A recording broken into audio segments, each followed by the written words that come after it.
All right, up next we have a great panel to wrap up our morning proceedings. Some great luminaries on it. It's on the topic of what I wish I knew then. For instance, I wish I knew not to have that last cocktail at the party last night, but I figured it out this morning, so better late than never. I see our panelists are assembling over here, so without further ado, let's get you guys up on stage and get you going. So what we'll do is we'll go down the line here.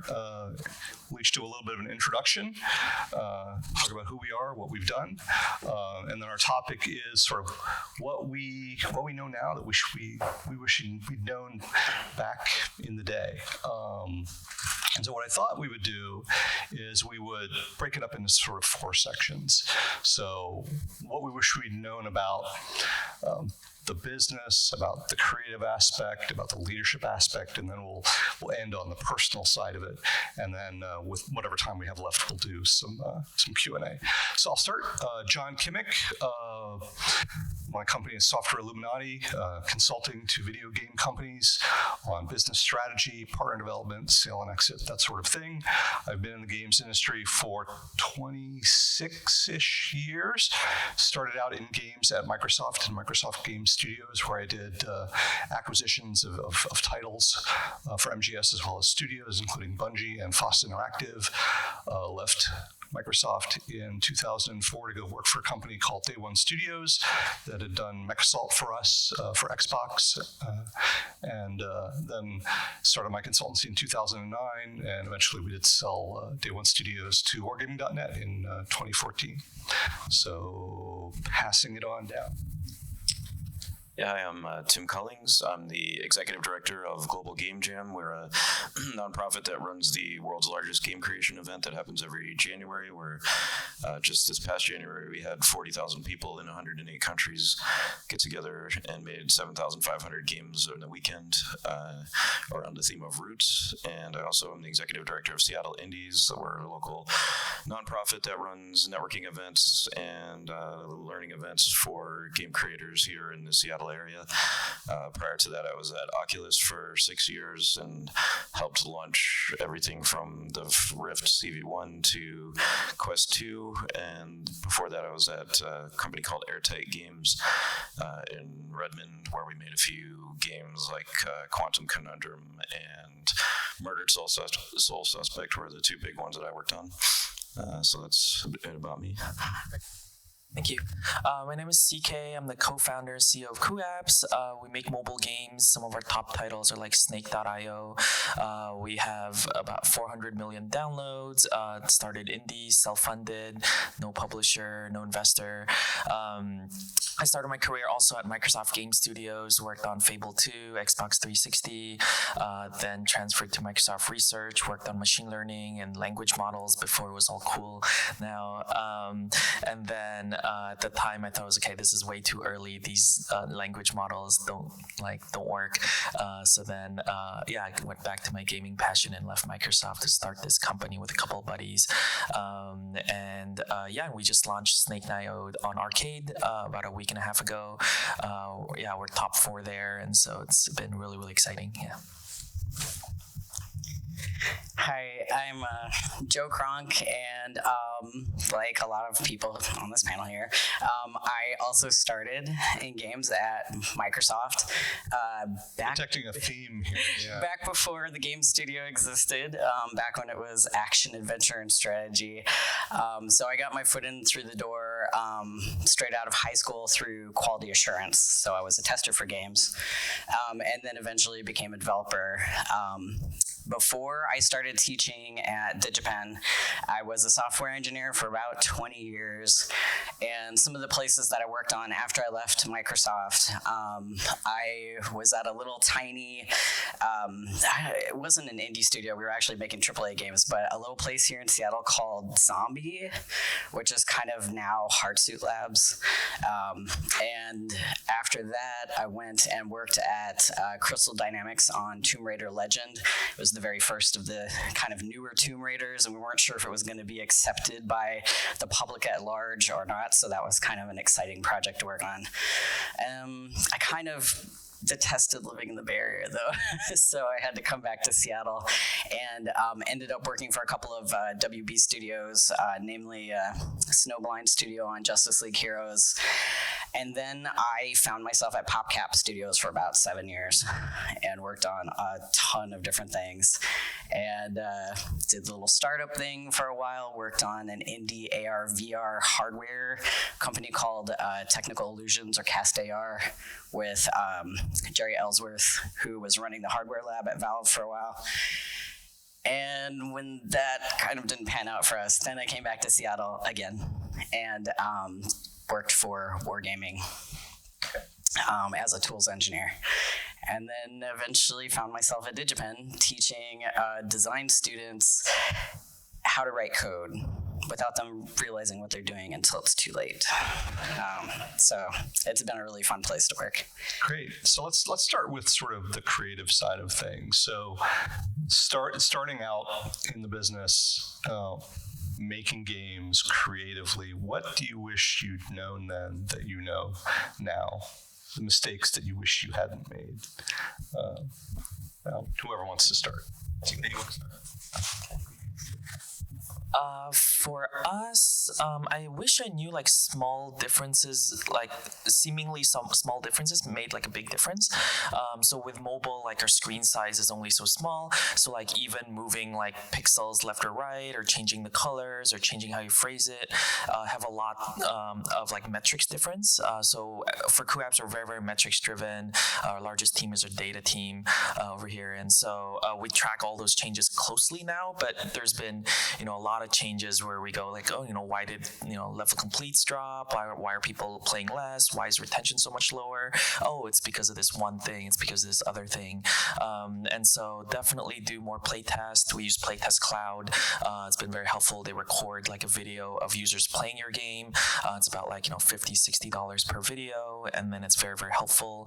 But tracking like all the small changes we do on UI UX has made a big difference for us, because a lot of times our game design team are, they're very excited, like, yeah, it'd be cool if we did this, and then they go ahead and do it, and then later on, if it's not tracked properly, when we see sort of engagement go down, we then sort of get really busy. And so I kind of wish sort of these small changes that you would normally think like, oh, it's fine, it's usually not fine. Yeah. I'll kind of piggyback off of that a little bit. So a lot of the studios that I worked at, like back towards the beginning of my career, like the fact that you're even thinking about playtesting and UX at all is kind of amazing, because back then we were just like, whatever, this is what we want to work on, and you'll play it, or I guess you won't. If you won't, then I guess you're not our target market. And that's kind of not the attitude of a lot of places these days. I think companies kind of realize that like you're leaving money on the table if you don't actually pay attention to the people who are playing your game and how they're playing it and the problems that they're running into with it. So some of the very first places I worked at, some of the games that we put out, I won't list those because I looked at their Metacritic scores not too long ago and they're really embarrassingly low. So, but yeah, that was some of the things we learned from that. Was like, oh, actually, playtesting does matter. And, especially I don't even remember ever putting like metadata hooks into any of our code. So it's like analytics. That would have been super nice back then too, to even know like, hey, are people making it through the tutorial? We don't know. We don't even watch them play it. So yeah, I wish we had done a lot more of that at some of the studios that I worked at. Yeah, I mean, for me, I think it was just making the mindset shift of going from being a gamer to a professional game developer. There's a huge difference there in how you interact with the team and provide, actionable feedback instead of like, oh, why don't you just do this? Like, well, we don't do that because it comes at a cost. Like, it comes at a cost of developer time, of artist time. Like, everything you want to add could be cool, but also, you might have to cut something else because now they don't have time to polish that feature. So you have to it's a balance of like what you can actually accomplish with the amount of people and time and budget that you have. That's like something that I had to learn pretty fast when I first got into the industry, for sure. Yeah, I think that's definitely a theme as you move through your career in games development, you start out with like, I just got this toolkit of all of these different mechanics. You're just going to throw them all in and sort of see what happens. And eventually you learn less is more. So a friend of mine, game designer Brian Reynolds, who was a designer on Civ 2, created Rise of Nations. I mean, he had a theory of game design, which was basically, the brain can tolerate a finite level of complexity. There's a certain amount of cognitive load that we all have as players, as gamers, as humans, and that's it. That's all you get. And as a game designer, once you've sort of reached the limit of stuff that you can reasonably afford to put in the game that occupies the attention of the player, if you want to add any more, you got to take something out. And I think that's super, super valuable advice for anybody who's starting out in design. Any other thoughts on creative things that you wish you'd known previously, or should we move on to the next topic? Actually, I have one little tiny one, and then I'll swear. So for those of you here who are kind of like budding, especially designers, like don't get too attached to your early work. Don't get too attached to your prototypes, because it will be really hard. Like if you do like some playtesting and you identify like there's something that's not quite working out, I mean, there is always the opportunity or the ability to improve it and make it work, but sometimes you have to cut things. And if you're too emotionally invested in the work that you've already put into it, sometimes it can be really hard, or sometimes it can be really hard to take critical feedback from team members or people who are taking a look at it when you're like, no, don't criticize my baby. So just the more you can distance yourself from your work, the better off your work will be, I think, in the long run. Great.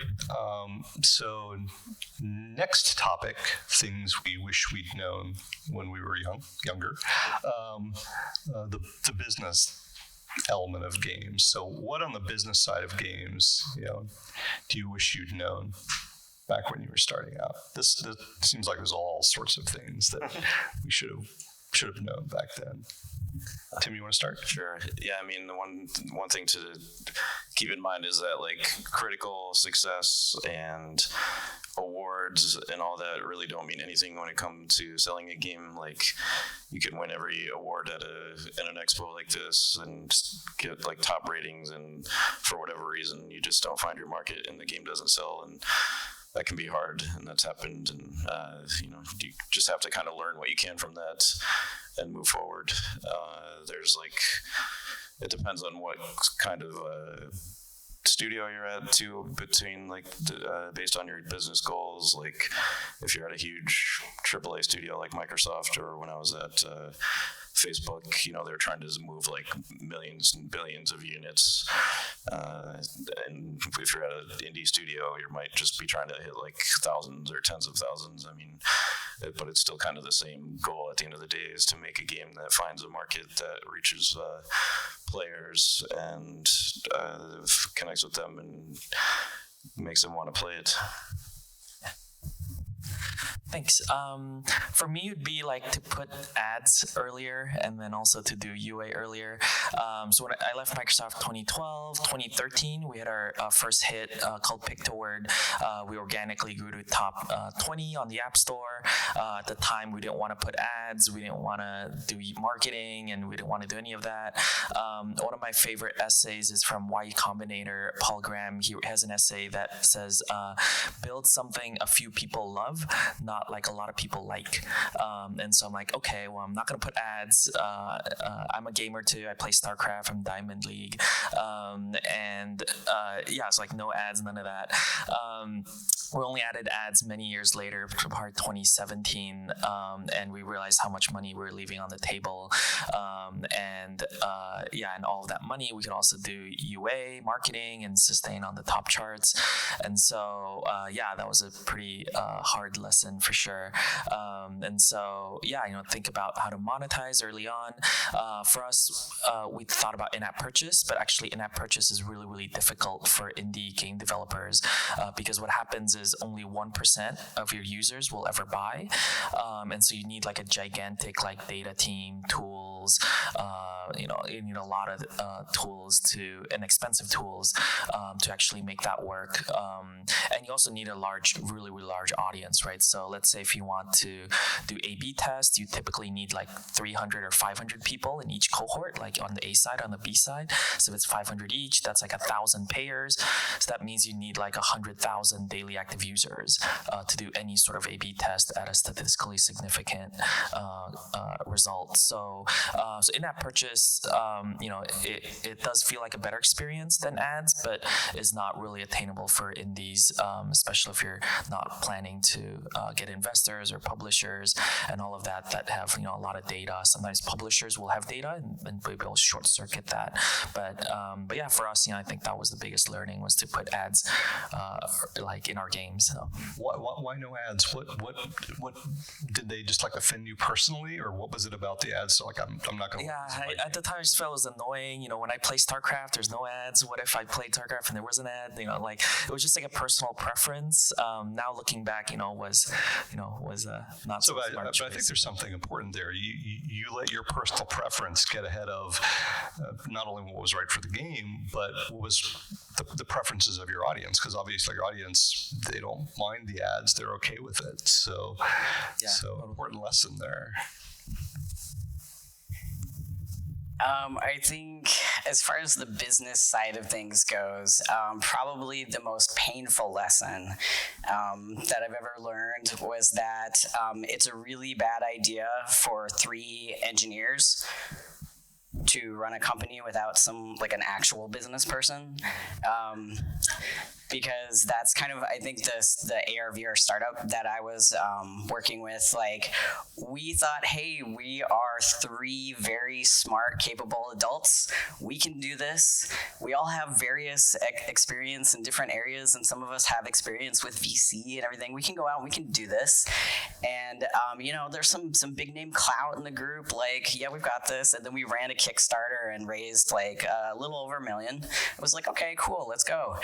And then I don't know, it was like failure to launch after that. We met with like Google and Microsoft and Disney and all these people who loved us to be an on-house, like, or on-site sort of like R&D department, but no one really wanted to invest in what we were doing, and unless they wanted to buy it, which we were unwilling to do. And then, eventually by the time we hired a CEO to kind of help us out with all of this, then all of a sudden there was like Facebook was doing a bunch of stuff, or I guess technically it was just Oculus back then, but Oculus, and I don't know, we had basically a ton of other competitors in the Bay Area, and I feel like, we were almost before our time, and then we took too long. So sometimes you need to look for help beyond yourself or your team. So just one more thing. Sure.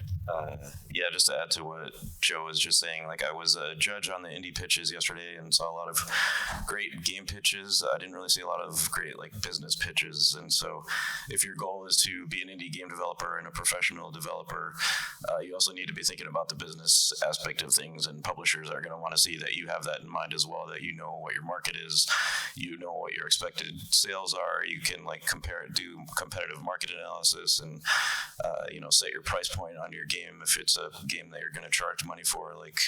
All that stuff is important when you're making your game pitches as well. For sure. And then my addition to this topic would be own your IP. The thing of value that you build in your company, aside from just this team of people are able to work together and make something creatively great, is the intellectual property that you've created. If and when you reach that point, you're successful and you reach that point where you want to actually sell your company and get a return on all the time and pain and years of investment that you've made in it, the thing that really brings value is ultimately the intellectual property. That's the difference between 10x versus 2x on what you might make in terms of revenue. So own your IP. Next topic, I think, was leadership. So things we wish we'd known about leadership. back many years ago. This should also be a pretty rich topic in terms of things people have learned over the years. Okay, I'll be short. I basically, my one rant on all of this now that I've had enough experience with it is that there is kind of a mistake that happens at a lot of places, and what they'll do is they will take the person who is best at a particular type of task, and then they will put that person in charge of other people who also do that type of task without any regard for whether or not that person has leadership experience or qualities or the aptitude for that other completely separate sort of skill set. And usually that causes a lot of problems. At best it's just morale hit for the team. At worst it actually derails productivity for the entire team. So I don't know, with that in mind, I've kind of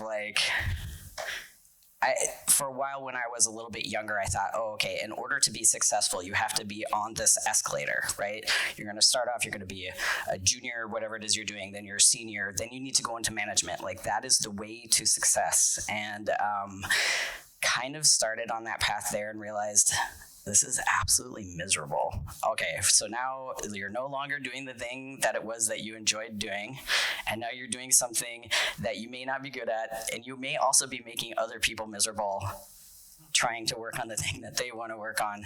So I don't know, for me personally, there are classes where that you could get better at becoming a manager.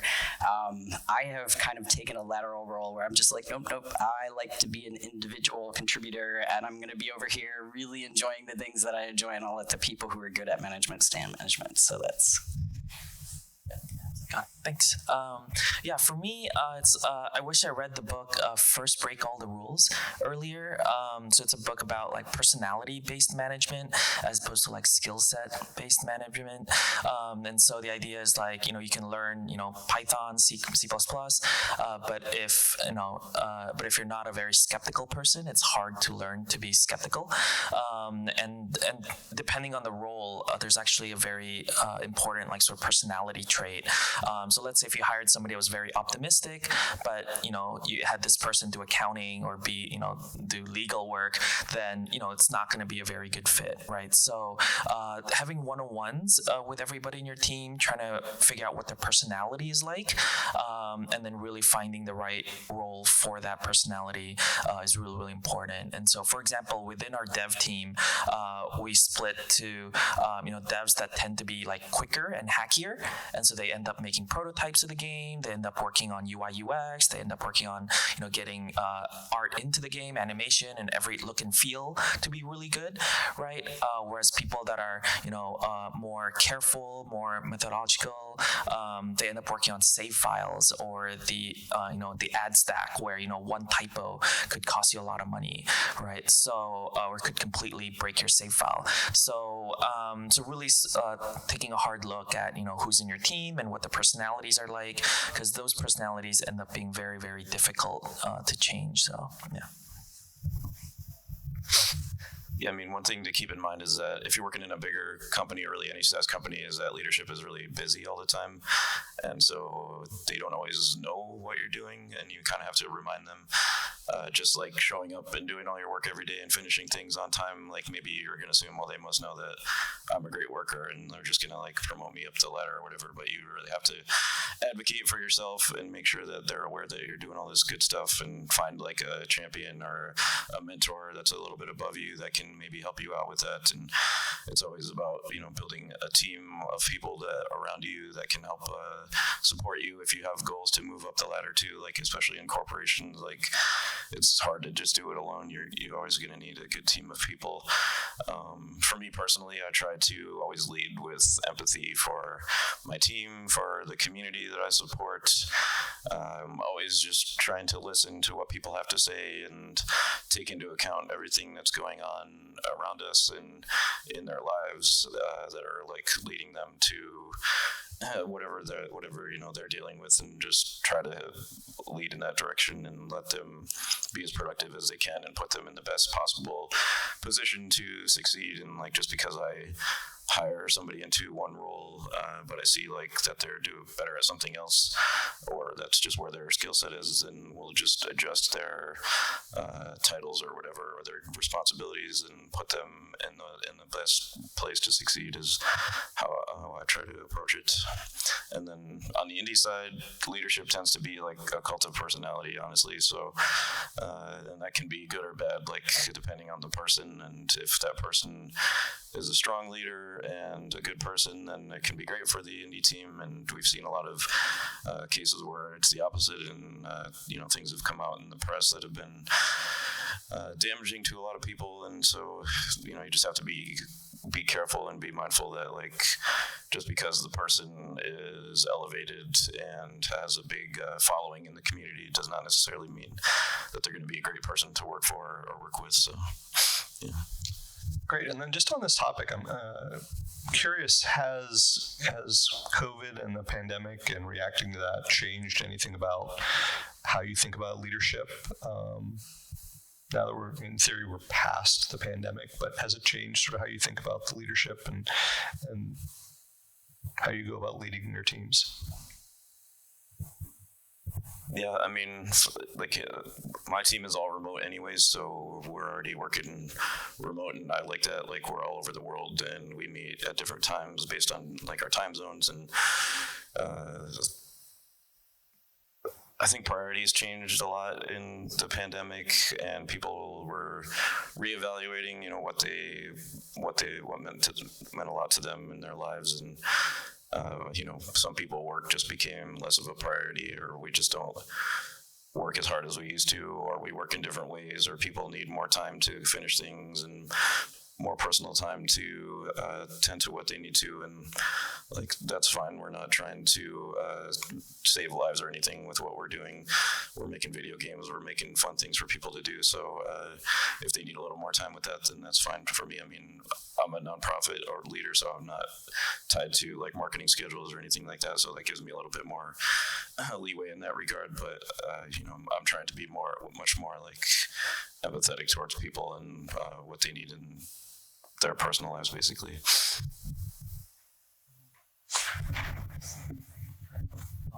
For us, we're fully in office. We're in a hyper casual space of mobile, and so we launch like 1 or 2 new games every month. And so during COVID, we were of course remote, and then became hybrid, but we're now fully in office. It's just allowed us to move way quicker. A lot of design is subjective, and and a lot of sort of when you play the game, is this fun? I think 80% of that of those signals are nonverbal. I don't know in other studios, but in our studios, a lot of game developers and game designers are also introverts. And so what ends up happening in a remote situation is they sort of don't talk as much and all of that. We've actually seen, our entire team be much happier in office. And actually during COVID, there's a lot of like COVID depression and all of that, and not seeing, friends, not seeing coworkers, not building the bond and all of that. And so for us, that's been really, really, key to our culture is, a lot of our employees are really good friends with each other, to go to barbecues together and all of that. And we really, value that. So. Well, with my current role, like I don't manage anyone on a team necessarily, but I do basically have about, usually somewhere around 200 students a year.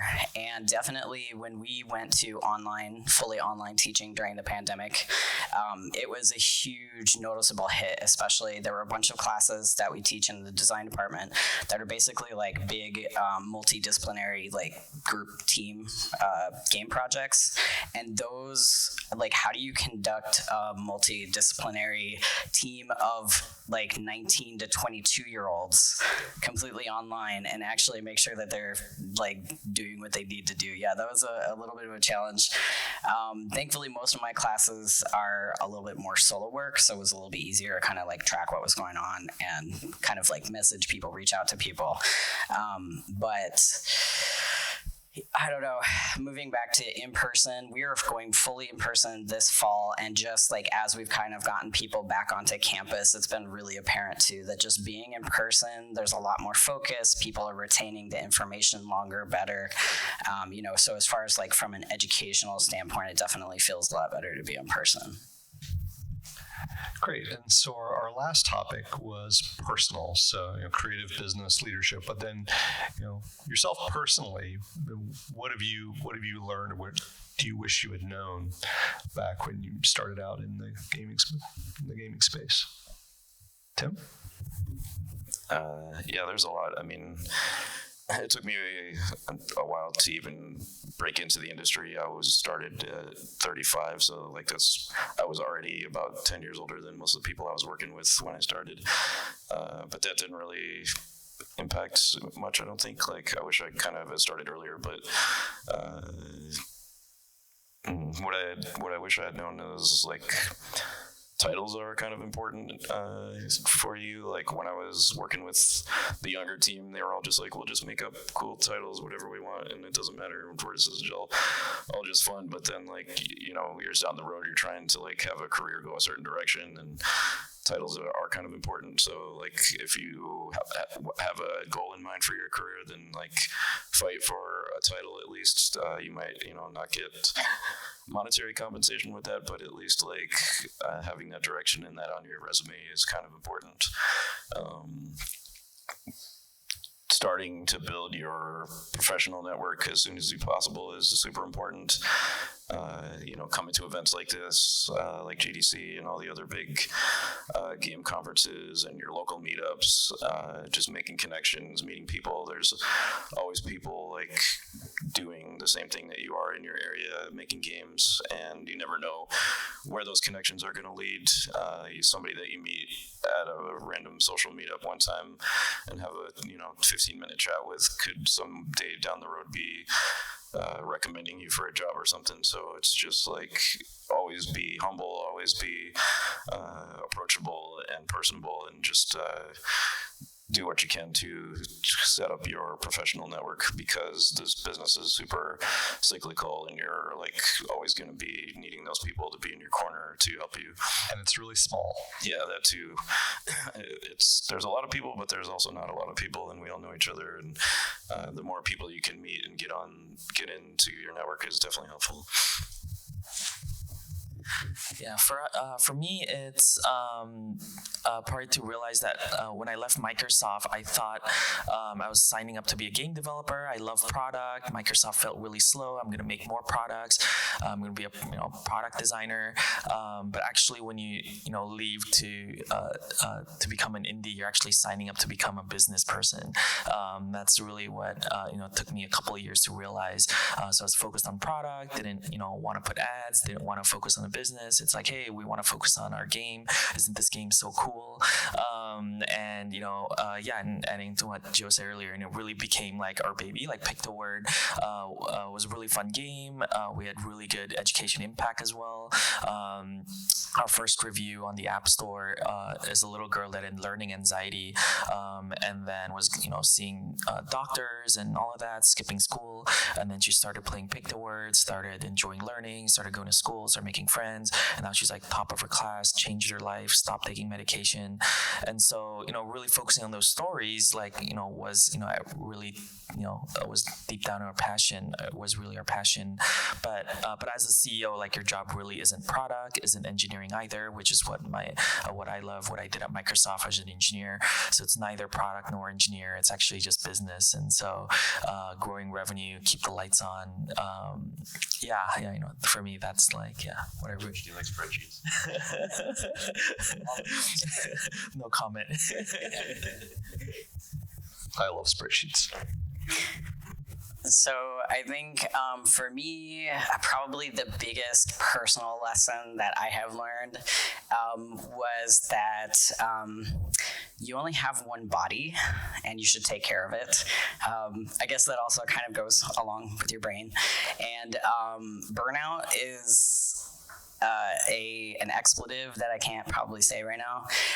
So watch out for that. And I think so when I first got into the industry as an engineer, I remember overworking myself. And I mean, sometimes the studios would ask me to work 80 hours a week, and I was just so grateful to have a job. I said, yes, please, more, which now I'm telling my students, here's some red flags you should watch out for. Don't go to those studios if they ask you to do this stuff.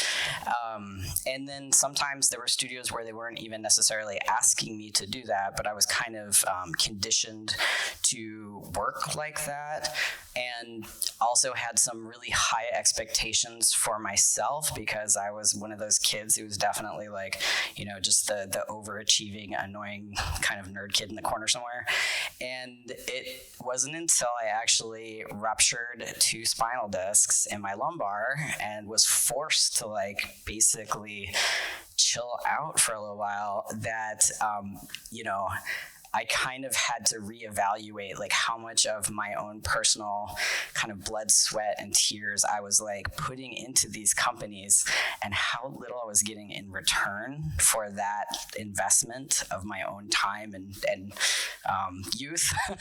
So I think now basically the advice that I have for a lot of my students is hey, you know what? It's great to be passionate. That's amazing, and that is unique and that's special. But you should learn how to harness that in a responsible and kind to yourself kind of way, and a sustainable way, so that you can carry that through for decades instead of at some point becoming this miserable burnt out husk of a human being at the age of 28 where you just don't even want to play games anymore because you're so tired of working on them. So I don't know, and figuring out how to do that's really difficult. So I don't know, just being aware that that's even an issue in the first place and kind of trying to keep an eye on it, I think is the first step. All right, and on that note, let's open it up. We have, I think, about a couple minutes, so we have time for a couple questions. I see a couple hands go up there in the background. Great. So this is really directed. It's Kai, right? I just want to make sure. CK. Sorry. Yeah. You mentioned for business that early on you didn't think about user acquisition and ads, and then you mentioned that you wanted to build what few people love, not what a lot of people liked. And then you started talking about the ads. I want to make sure I understood what you were saying. Did you still build for what a few people love, or did you pivot into building for what a lot of people love? Yeah, we pivoted, and that's how we got 400 million downloads. Yeah. Yeah, totally. Yeah, we started adding ads, and our revenue went up 8x, and then we're able to spend on UA, able to hire more people, able to build more products and better products, and yeah. So to really quickly dovetail off of it, did you find that your passion for the game you were making waned at all, or did you find that you still have the same level of love and dedication to it, even though you started adding in things that you weren't happy with? Yeah. I would say the love and dedication is definitely a little bit different. It's not moment to moment UX, because when the ad shows, you can't claim oh, I love this, right? I don't think anybody would be serious about that. But being able to say, okay, now we can afford multiplayer because now our studio has more funding. We can hire multiplayer engineers. We can now pay for servers. Now people can play together across the world. I think that's something now that we have funding for that we didn't when we built and love of the community as well. All these people playing your games, so that's very energizing as well. Yeah. Thank you. Next question. So I know I personally struggle with this a lot. I know you talked about prototypes, killing the babies, all of that, but what are your general thoughts on if you have a project, you develop for it, and you don't hit a roadblock necessarily, but you want to start creating another project? Do you think it's better to just combat that feeling and finish your product and release it, or do you think it's okay to just have tens of prototypes just laying around rotting? Game developers ship. Pretty simple. You got to ship it to really know whether it's worth anything or not. Even in an unfinished form in early access, game developers ship. Yeah. And I would say one thing that hiring managers definitely look for is whether or not you have proven that you can take a project all the way through from conception to the final product, even if it's not at some quality bar that you have in your own head or something, but just the fact that you've finished is a positive. Other questions? Oh, one over there, yeah. Yeah, so I know studio culture is something that a lot of people don't think about. And as far as studio culture is concerned, you come into a company, you sometimes have no idea what it's like.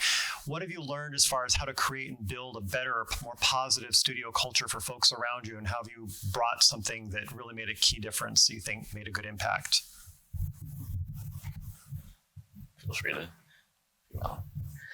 For us, I'd say our studio culture, we're very hardworking, but that then affords us to be, easier and more relaxed on other things, right? So, we work really hard so we can double revenue every year, but then because we double revenue, we can give raises to everybody, right? It's not like a zero-sum game. There's no stack ranking. We can promote everybody and it's fine but we have to then double revenue every year. So that's like a very deliberate choice that we've made.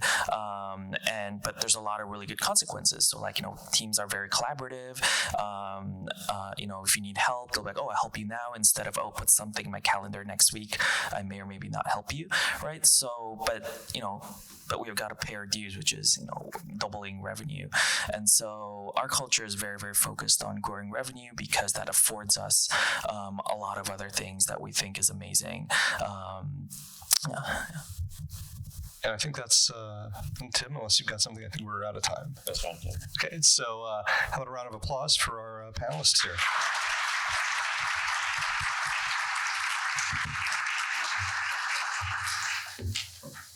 All right. Thank you, panelists. That was awesome.